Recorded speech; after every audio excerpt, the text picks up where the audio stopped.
എല്ലാവരും ഒന്ന് വിഷ് ചെയ്തോളൂ. ഓക്കെ, എല്ലാവരും ഒരു ഹാർട്ട് ഒരു സ്നേഹത്തോടെ കാണിക്കൂ. Okay okay, bye. ഇതൊരു പുതിയ വൈൽഡ് കാർഡ് എൻട്രി ആണ് എന്ന് വേണേൽ പറയാം. ഇതെൻ്റെ ഒരു വാച്ച് ഡോഗാണ്. ഇവൻ അവിടെ നടക്കുന്ന കാര്യങ്ങൾ എന്നെ അറിയിക്കും, അല്ലേ?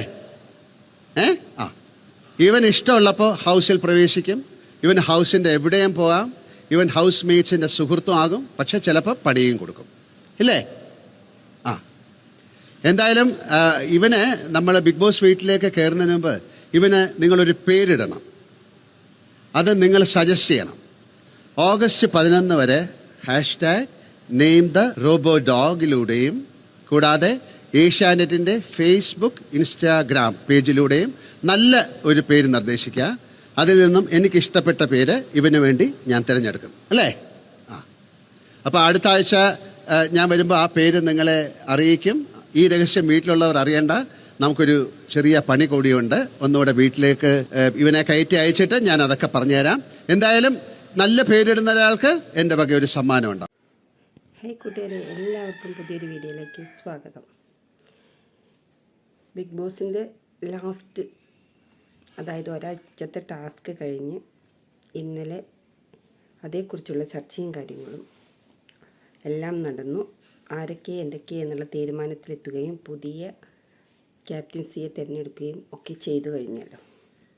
അതിൽ ലാലേട്ടൻ പറഞ്ഞ കുറച്ച് കാര്യങ്ങൾ നമുക്ക് നോക്കാം. രേണുസുതി ബിഗ് ബോസിലേക്ക് വരുന്നതിന് മുമ്പ് വോട്ട് ചോദിച്ചുകൊണ്ടുള്ള വീഡിയോസ് ഇട്ടത് ഭയങ്കര വൈറലായിരുന്നു.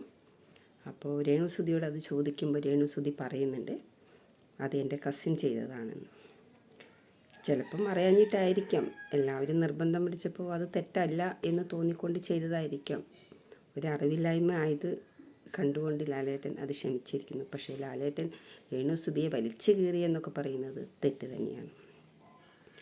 എന്തായാലും ആ ഷോ കണ്ടവർക്കൊക്കെ അറിയാം ലാലേട്ടൻ എത്രമാത്രം രേണുസുതിയെ പറഞ്ഞു എന്നുള്ളത്.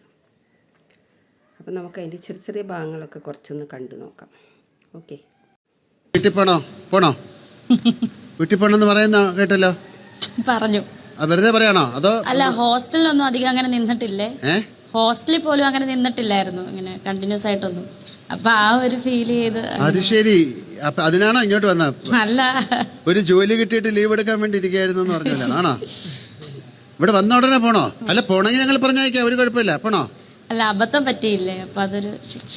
അതിന്റെ ശിക്ഷ എന്ന് പറഞ്ഞാൽ നന്നായിട്ട് കളിച്ച് ജയിക്കുക എന്നുള്ളതാണ്. അത് പ്രൂവ് ചെയ്യുക എന്നുള്ളതാണ്, അല്ലേ? അപ്പൊ അതിനുവേണ്ടി ശ്രമിക്കൂ കേട്ടോ. ഇരിക്കാം. ശൈത്യ, ഞാൻ ഭയങ്കരമായിട്ട് എൻജോയ് ചെയ്തു. അതേപോലെ തന്നെ ബിഗ് ബോസ് ഹൗസ് എന്ന് പറയുന്ന ഒരു വലിയൊരു ഗുഹയാണ്. ആ ഗുഹയ്ക്കകത്ത് നമ്മൾ കയറിക്കഴിഞ്ഞാൽ അവിടെ പലതരത്തിലുള്ള പ്രതിസന്ധികൾ ഉണ്ടാവും. മണ്ണിടിച്ചിലുണ്ടാവാം, അല്ലെങ്കിൽ പലതരത്തിലുള്ള ജീവികളുണ്ടാവും. അപ്പം അതിനെയൊക്കെ മറികടന്ന് നമ്മൾ ആ ലാസ്റ്റിലത്തെ ഒരു പോയിന്റിൽ എത്തണം. അതേസമയം നമ്മൾ അതിനെയെല്ലാം എൻജോയ് ചെയ്ത് മുന്നോട്ട് പോവുകയാണെങ്കിൽ ഉറപ്പായിട്ടും. ബിഗ് ബോസ് വീട്ടിൽ അടിയും പിടിയും എല്ലാം ഉണ്ടാവും. നമ്മുടെ ലക്ഷ്യം അത്രമാത്രമേ നമ്മൾ ചിന്തിക്കാൻ പാടുള്ളൂ. പലരും പലതും പറഞ്ഞ് നമ്മളെ പിന്തിരിപ്പിക്കാൻ ശ്രമിക്കും. അതിൽ നിന്നെല്ലാം നമ്മൾ തരണം ചെയ്തു വേണം മുന്നോട്ട് പോകാൻ എന്ന ചിന്തയോടുകൂടിയാണ് ഓരോ കണ്ടസ്റ്റൻസും അവിടെ എത്തിയിട്ടുള്ളത്.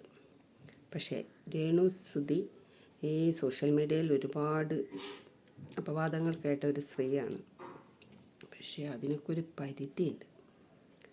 അപ്പോൾ ആരായാലും തിരിച്ച് മറുപടി കൊടുത്തിരിക്കും. പക്ഷെ ബിഗ് ബോസിൽ എത്തിയിട്ടും രേണുസുതിക്ക് ഒരു സ്വൈര്യം കൊടുക്കുന്നില്ല. ഇപ്പോഴും രേണുസുതിക്ക് പുറകെയാണ് എല്ലാവരും.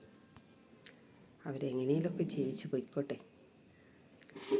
എന്തായാലും രേണുസുതി 100 ദിവസമില്ലെങ്കിലും ഒരു 50 ദിവസമെങ്കിലും ബിഗ് ബോസിൽ ഉണ്ടാവണമെന്നാണ് പ്രേക്ഷകരുടെ പ്രതീക്ഷ. അപ്പോൾ ഞാൻ മറ്റൊരു വീഡിയോയുമായി നിങ്ങൾക്ക് മുൻപിലെത്തുന്നതാണ്.